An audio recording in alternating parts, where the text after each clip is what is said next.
Golden, crispy, and perfectly southern, these fried green tomatoes are everything you want in a summer appetizer. Crunchy on the outside, tender and tangy on the inside, and then finished with a sweet and spicy hot honey drizzle. That takes them over the top. Let me show you how to make these from scratch. The key to great fried green tomatoes starts with choosing the right tomatoes. You want firm, unripe green tomatoes that feel solid and heavy for their size. They should be bright green with no soft spots or signs of turning red. The firm texture helps them hold their shape while frying, giving you that perfect tender bite inside a crispy coating. Now that we have our green tomatoes selected, let's get them ready. Give them a good wash, dry them completely with a paper towel, and then slice them into 1/4 inch slices. Try to keep the slices as even as possible so they cook at the same rate.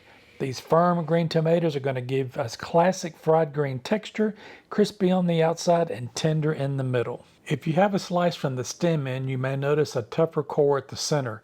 I like to remove that small piece because it gives the finished tomato a more tender bite. Now I'm going to prepare the tomatoes before we fry them. I like to place them on a wire rack set over a parchment lined baking sheet. This allows air to circulate around the tomatoes and lets any excess moisture drain away. Sprinkle lightly with kosher salt, then flip them over and season the other side. We'll let these sit for about 15 minutes.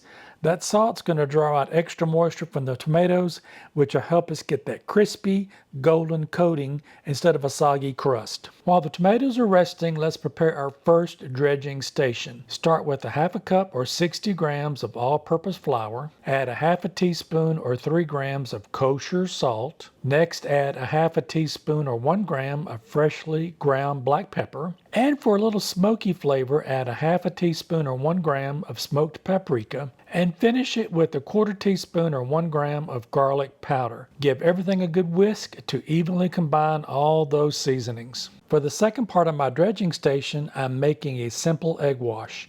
Add 2 large eggs to a bowl, pour in a 1/2 cup or 120 milliliters of buttermilk, and whisk everything together until smooth. This mixture helps that crispy coating stick to the tomatoes and gives them even more flavor. Now let's prepare the final dredging station, the crispy coating that gives these fried green tomatoes their signature crunch. Start with 1 cup or 150 grams of cornmeal. Add a 1/2 cup or 60 grams of all-purpose flour. That combination of cornmeal and flour gives us a coating that is crispy but still light. Next, add a 1/2 teaspoon or 3 grams of kosher salt, a 1/2 teaspoon or 1 gram of black pepper. For more color and flavor, add a 1/2 teaspoon or 1 gram of paprika. And then if you like a little bit of heat, add a 1/4 teaspoon of cayenne pepper. This is completely optional, but it adds a nice little kick in the finished tomatoes. Give everything a good whisk until all the seasonings are evenly distributed throughout the cornmeal mixture. Now it's time to bread the tomatoes. Start by coating each slice in the seasoned flour, making sure it's covered on both sides. The flour gives that egg wash something to cling to. Next, dip the tomato into the egg and buttermilk mixture, letting any excess drip back into the bowl. Make sure you get both sides covered with this. Finally, coated in the seasoned cornmeal mixture, press the coating gently onto both sides of the tomato to help it adhere. This little extra step creates a thicker, crispier crust that won't fall off while frying.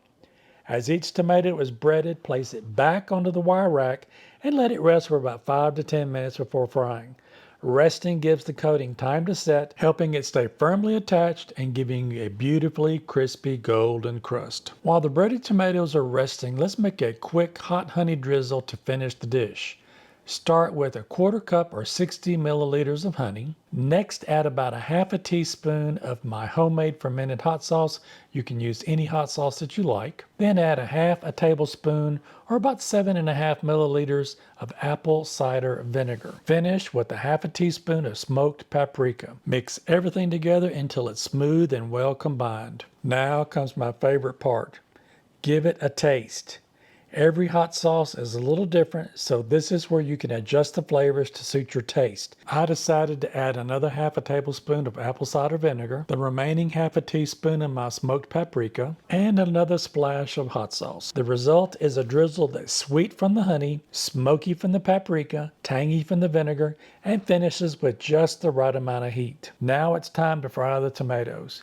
Pour enough neutral cooking oil into a heavy skillet. You want this to come up to about halfway up the sides of the tomato slices. You don't need to deep fry them, just enough oil to give them an even golden crust. Heat the oil to 350 degrees Fahrenheit or 175 degrees Celsius before adding the tomatoes. Using a thermometer takes the guesswork out of frying. If the oil is too cool, the coating will absorb oil and become greasy. If it's too hot, the outside will brown before the tomatoes have a chance to cook through. Carefully place the breaded tomatoes into the hot oil, leaving a little space between each one. Avoid overcrowding the pan because this is going to lower the temperature of the oil and keeps the tomatoes from getting crispy. Fry them in batches if needed. Let the tomatoes cook undisturbed for about 2 to 3 minutes. Resist the urge to flip them too soon. Once the underside is a deep golden brown and the coating is set, carefully turn each slice over. Cook the second side for another 2 to 3 minutes until it's just as crisp and beautifully golden. Now transfer the fried tomatoes to a wire rack. Set over your parchment paper lined baking sheet. The wire rack allows air to circulate underneath so the crust stays crisp while it finishes setting. If you place them directly on paper towels or a plate, steam can soften that beautiful crispy coating. Just look at that beautiful golden crust.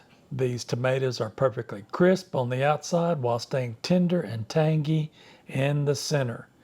Now for that finishing touch, a generous drizzle of my sweet, smoky, and spicy hot honey. It adds just the right balance of sweetness, a little heat, and a touch of tang that takes these fried green tomatoes to the next level. Let's see how these turned out. Wow, that is incredible. The coating is perfectly crispy, the tomato was still firm and slightly tangy, and that hot honey drizzle ties everything together. This is Southern comfort food at its finest. If you enjoyed this recipe, I'd really appreciate it if you'd give this video a thumbs up and subscribe to the channel. It helps me create more recipes just like this. Thanks so much for watching, and I'll see you in the next video. Bye-bye now.